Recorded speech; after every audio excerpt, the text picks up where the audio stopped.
Justice justice మా హక్కులు మా హక్కులు మా హక్కులు మా హక్కులు మా హక్కులు మా హక్కులు justice justice justice justice justice justice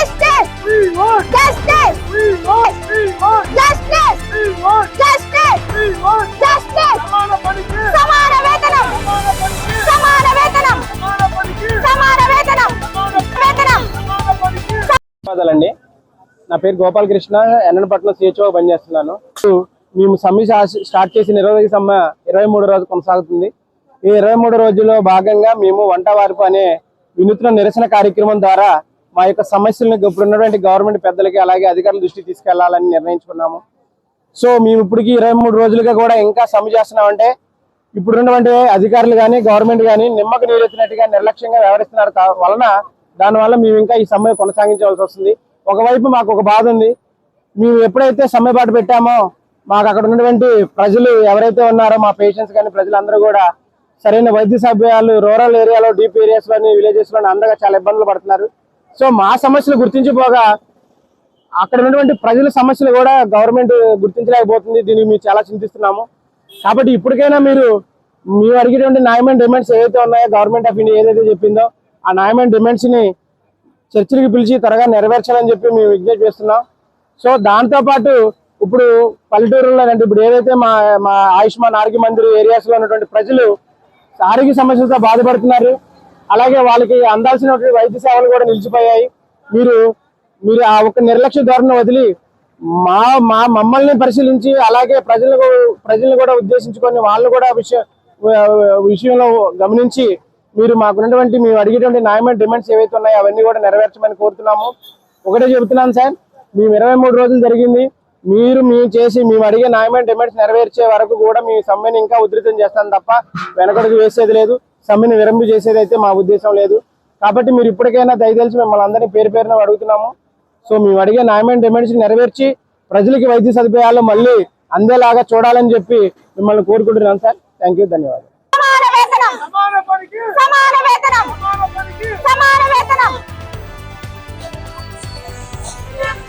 media మిత్రులందరికీ నమస్కారం అండి. నా పేరు యాకూబి. నేను రాజపల్లి సిహెచ్ ధర్మవరం హెచ్ఓ కింద వర్క్ చేస్తున్నాను. ఈ రోజు మేము మా ధర్నాలో భాగంగా 23వ రోజు అండి మేము ధర్నా మొదలుపెట్టి ఈ రోజు మా ధర్నాలో భాగంగా మేము వంట వార్పు కార్యక్రమం అనేది ఇక్కడ ఏర్పాటు చేయడం జరిగింది. వంట వార్పు కార్యక్రమం ఇలా రోడ్డు మీద మేము ఏర్పాటు చేసుకుంటున్నామంటే మేము చాలా బాధలో నుంచి ఇన్ని రోజులు ధర్నా చేసాము. ఇక్కడ ఉన్న వాళ్ళలో ఈ ఉద్యోగంలో ఉన్న వాళ్ళలో 95% అమ్మాయిలే ఉన్నారండి. చెప్పరా 95% అమ్మాయిలే ఉన్నారండి. మేమంతా ఈ వర్షంలో ఇలా చాలా ఇబ్బందులు పడుతూ ఇక్కడ ధర్నాలో భాగంగా వంట వార్పు కార్యక్రమం చేసుకుంటున్నామండి. గవర్నమెంట్ మా బాధలను గుర్తించాలని కోరుకుంటున్నామండి. డిప్యూటీ సీఎం పవన్ కళ్యాణ్ గారు, సీఎం చంద్రబాబు నాయుడు గారు ఇంకా మా నాయకులను పిలిచి వాళ్ళతోటి చర్చలు సమావేశాలు జరిపి మా బాధలు గుర్తించాలని కోరుకుంటున్నామండి. అసలు ఏంటి మేము ఎందుకు ఇన్ని రోజుల నుంచి చేస్తున్నామని మా వాళ్ళని పిలిచి మాట్లాడాలని కోరుకుంటున్నామండి. మధ్యలో చాలా మంది చాలా విధాలుగా చెప్పుండొచ్చు, లేదంటే ఏం జరిగిందో అసలు తెలిసి ఉండకపోవచ్చు. కానీ ఒక్కసారి మా వాళ్ళని పిలిచి మా వాళ్ళతోనే చర్చించి ఎందుకు ఇన్ని రోజుల నుంచి ఆడపిల్లలు ఇలా రోడ్డు మీద ఉండి ధర్నా చేస్తున్నారు అని గుర్తించి మాతోటి మాట్లాడి చర్చలు జరపాలని అయితే కోరుకుంటున్నామండి. ఈ రోజు 23వ రోజు అండి మేము ధర్నాలో కూర్చుని ఇంకా కూడా ఎలాంటి స్పందన లేదు. దయచేసి మమ్మల్ని గుర్తించి ఇంకా రిమోట్ ఏరియాస్ లో ఉన్న ఎమ్మెల్యేస్కి అయితే భద్రత కూడా లేదండి. ఇవన్నిటి సమస్యల్ని పరిశీలించడానికి మమ్మల్ని పిలిచి మాట్లాడాలని కోరుకుంటున్నాం.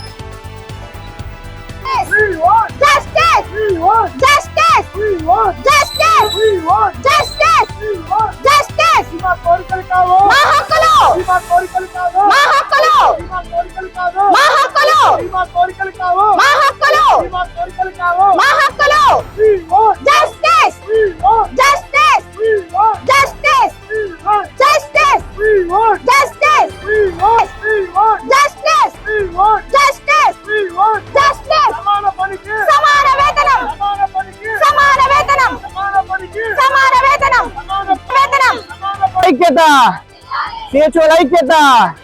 We want We want. We want.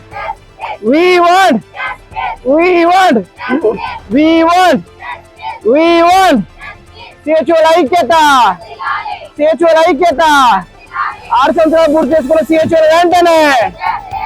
6 సంవత్సరాలు పూర్తి చేసుకున్న సిహెచ్ఓల వెంటనే. 23% హైక్ వెంటనే. 23% హైక్ వెంటనే. ఉద్యోగ భద్రత. ఉద్యోగ భద్రత. ఇంక్రిమెంట్.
మీడియా మిత్రులందరికీ నమస్కారం అండి.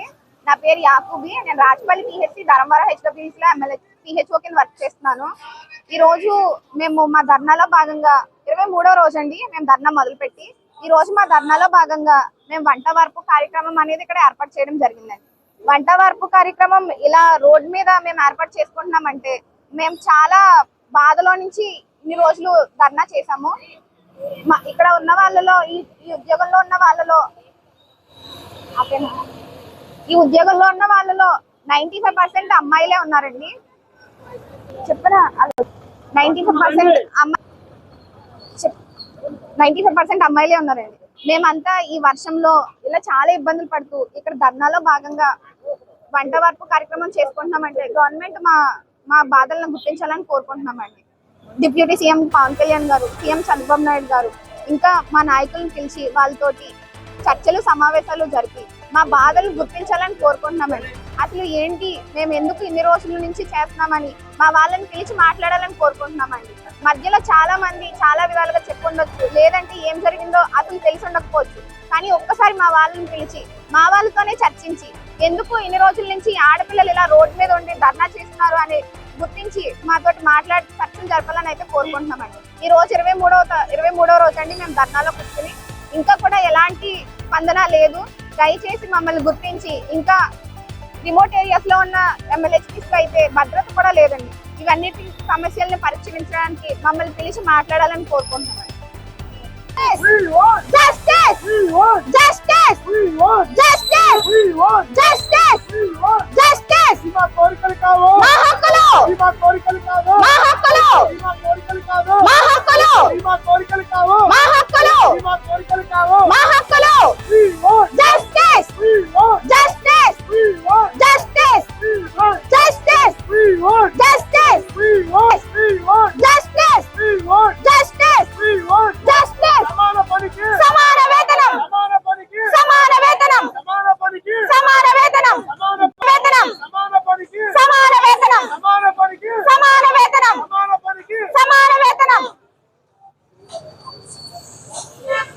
మీడియా మిత్రులందరికీ నమస్కారం అండి. నా పేరు యాకూబి. నేను రాజపల్లి పిహెచ్సి ధర్మవరం హెచ్డబ్ల్యూసీలో ఎమ్మెల్యే పిహెచ్ఓ కింద వర్క్ చేస్తున్నాను. ఈ రోజు మేము మా ధర్నాలో భాగంగా 23వ రోజు అండి మేము ధర్నా మొదలుపెట్టి. ఈ రోజు మా ధర్నాలో భాగంగా మేము వంట వార్పు కార్యక్రమం అనేది ఇక్కడ ఏర్పాటు చేయడం జరిగిందండి. వంట వార్పు కార్యక్రమం ఇలా రోడ్ మీద మేము ఏర్పాటు చేసుకుంటున్నామంటే మేము చాలా బాధలో నుంచి ఇన్ని రోజులు ధర్నా చేసాము. ఇక్కడ ఉన్న వాళ్ళలో ఈ ఉద్యోగంలో ఉన్న వాళ్ళలో ఓకేనా? ఈ ఉద్యోగంలో ఉన్న వాళ్ళలో 95% అమ్మాయిలే ఉన్నారండి. చెప్పరా? 95% అమ్మాయిలే ఉన్నారండి. మేమంతా ఈ వర్షంలో ఇలా చాలా ఇబ్బందులు పడుతూ ఇక్కడ ధర్నాలో భాగంగా వంట వార్పు కార్యక్రమం చేసుకుంటున్నామంటే గవర్నమెంట్ మా బాధలను గుర్తించాలని కోరుకుంటున్నామండి. డిప్యూటీ సీఎం పవన్ కళ్యాణ్ గారు, సీఎం చంద్రబాబు నాయుడు గారు ఇంకా మా నాయకులను పిలిచి వాళ్ళతోటి చర్చలు సమావేశాలు జరిపి మా బాధలు గుర్తించాలని కోరుకుంటున్నామండి. అసలు ఏంటి, మేము ఎందుకు ఇన్ని రోజుల నుంచి చేస్తున్నామని మా వాళ్ళని పిలిచి మాట్లాడాలని కోరుకుంటున్నామండి. మధ్యలో చాలా మంది చాలా విధాలుగా చెప్పుండొచ్చు, లేదంటే ఏం జరిగిందో అసలు తెలిసి ఉండకపోవచ్చు. కానీ ఒక్కసారి మా వాళ్ళని పిలిచి మా వాళ్ళతోనే చర్చించి ఎందుకు ఇన్ని రోజుల నుంచి ఆడపిల్లలు ఇలా రోడ్డు మీద ఉండి ధర్నా చేస్తున్నారు అని గుర్తించి మాతోటి మాట్లాడి చర్చలు జరపాలని అయితే కోరుకుంటున్నామండి. ఈ రోజు 23వ రోజు అండి మేము ధర్నాలో కూర్చుని. ఇంకా కూడా ఎలాంటి స్పందన లేదు. దయచేసి మమ్మల్ని గుర్తించి, ఇంకా రిమోట్ ఏరియాస్ లో ఉన్న MLHPs లో అయితే భద్రత కూడా లేదండి. ఇవన్నిటి సమస్యలను పరిష్కరించడానికి మమ్మల్ని పిలిచి మాట్లాడాలని కోరుకుంటున్నామండి.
వాళ్ళు ప్రభుత్వమే చెప్తుంది కానీ అమల్లో మాత్రం రావడం కారణాలు ఏంటి అంటే మన సమస్యలు వెనకాల ఉన్నటువంటి విధానాలు. కేంద్ర కార్మిక సంఘాలైన INTC, CITU, IFTU ఈ కేంద్ర కార్మిక సంఘాలు ఈ రోజు కమ్యూనిటీ హెల్త్ ఆఫీసర్స్ చేసేటువంటి CHOలు చేసేటువంటి 23 రోజుల సమ్మె పోరాటానికి మద్దతు తెలియజేస్తూ ఈ రోజు CHOల వంట వార్పు కార్యక్రమంలో పాల్గొనడం జరిగింది. వీళ్ళు CHOలు అడుగుతున్నటువంటి డిమాండ్లన్నీ చట్టబద్ధమైనవి, న్యాయమైనవి, సుప్రీంకోర్టు ఏనాడో అమలు చేయమని చెప్పినవి. మరి చట్టబద్ధమైన అంశాలను కూడా ప్రభుత్వం అమలు చేయడం లేదంటే ఎంత దుర్మార్గమో ప్రజలు ఆలోచించాలి. ప్రభుత్వం చట్టాన్ని అమలు చేయాల్సింది ప్రభుత్వం. అలాంటి ప్రభుత్వమే మరి చట్ట ఉల్లంఘనకి పాల్పడి కార్మికుల్ని, ఉద్యోగుల్ని రోడ్డు మీద పడేలా చేస్తుందంటే చాలా దుర్మార్గం. 23 రోజుల నుంచి గ్రామీణ ప్రాంతాల్లో ప్రజలకు వైద్య సేవలు నిలిచిపోయినాయి. అంటే ప్రజలు ఏమైపోయినా పర్వాలేదు, కార్మికులు ఏమైపోయినా పర్వాలేదు, ఈ ప్రభుత్వానికి సమ్మె డిమాండ్లు మాత్రం లేదా చట్టబద్ధమైన డిమాండ్లు మాత్రం పరిష్కరించరు. ఇది మొండితనం, కూటమి ప్రభుత్వం మొండి వైఖరి. NHMలో పనిచేసేటువంటి అన్ని రకాల కేడర్లకి 23% శాలరీ హైక్ ఇచ్చారు, జీతాలు పెంచారు. ఒక్క సిహెచ్ఓలకు మినహా. ఏం పాపం చేసుకున్నారు వీళ్ళు? ప్రజలకు సేవ చేయడమే వీళ్ళు చేసుకున్న పాపమా? కాబట్టి రాష్ట్ర ప్రభుత్వం, కూటమి ప్రభుత్వం, జనసేన, టీడీపీ, బీజేపీ ప్రభుత్వం తక్షణమే కమ్యూనిటీ హెల్త్ వర్కర్ల, హెల్త్ ఆఫీసర్ల డిమాండ్ నెరవేర్చాలి. 23% హైక్ ప్రకటించాలి. హైక్ ప్రకటించకపోతే కేంద్ర కార్మిక సంఘాలుగా వీళ్ళకి మద్దతుగా రాష్ట్ర వ్యాప్తంగా ఆందోళనకు సిద్ధపడతామని ప్రభుత్వానికి హెచ్చరిక చేస్తా ఉన్నాం. కాబట్టి రెండోది, వీళ్ళ పిఎఫ్ అడగమని డిమాండ్లు చూస్తే చాలా ఆశ్చర్యకరంగా ఉన్నాయి. పిఎఫ్ ఒక ఫ్యాక్టరీలో వర్కర్కి అమలయ్యేటువంటి పిఎఫ్ కూడా వీళ్ళకి అమలు కావడం లేదంటే ఎంత దారుణం ఇది. వీళ్ళకి ఏం చేయాలో, పని ఎలా చేయాలో ఒక జాబ్ చార్ట్ ఇమ్మని అడుగుతున్నారు. అంటే జాబ్ చార్ట్ కూడా చెప్పకుండా ఏ పని పడితే ఆ పని చేయించుకోవడానికి ఏమైనా బాధ్యతలా అని చెప్పి మేము ప్రశ్నిస్తా ఉన్నాం. కాబట్టి ప్రతి వర్కర్కి, ప్రతి ఎంప్లాయీకి తను చేసే పని ఏంటో స్పష్టత ఉండాలంటే జాబ్ చార్ట్ ప్రకటించాలి. వాళ్ళకి రక్షణ కల్పించాలంటే ఈఎఫ్ఓ, పిఎఫ్, పిఎస్ఐ లాంటి చట్టాలను అమలు చేయాలి. వాళ్ళని రెగ్యులర్ చేయాలి. సుప్రీంకోర్టు తీర్పు ప్రకారం సమాన పనికి సమాన వేతనం చెల్లించాలని డిమాండ్ చేస్తున్నారు. ఇది కోర్టు ఇచ్చే తీర్పును అమలు చేయమని అడుగుతున్నా కానీ ప్రభుత్వం పట్టించుకోవటం లేదంటే ఈ ప్రభుత్వం ప్రజాస్వామిక ప్రభుత్వం కాదు అని చెప్పి అర్థమవుతుంది. రాష్ట్ర ప్రజలందరూ కూడా ఈ సిహెచ్ఓల, కమ్యూనిటీ హెల్త్ ఆఫీసర్లు గ్రామీణ ప్రాంతాల్లో ప్రజలకు వైద్య సేవలు అందించే సిబ్బంది వీళ్ళు, మన ప్రాణాలని కాపాడేటువంటి సిబ్బంది. కాబట్టి వాళ్ళకి మద్దతుగా ప్రజలందరూ నిలబడాలి. వీళ్ళ పోరాటాన్ని విజయవంతం చేయాలి. రాష్ట్ర ప్రభుత్వం మెడలు వంచి ఇలా డిమాండ్లు సాధించుకునేంత వరకు మా మద్దతు ఉంటుందని చెప్పి కేంద్ర కార్మిక సంఘాలుగా తెలియజేస్తాము.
సిహెచ్ఓల ఐక్యత, సిహెచ్ఓల ఐక్యత, సిహెచ్ఓల ఐక్యత. We want, we want, we want, we want, we want, we want, we want.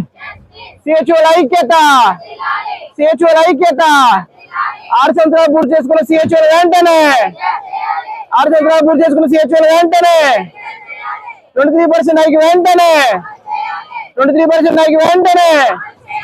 ఉద్యోగ భద్రత, ఉద్యోగ భద్రత.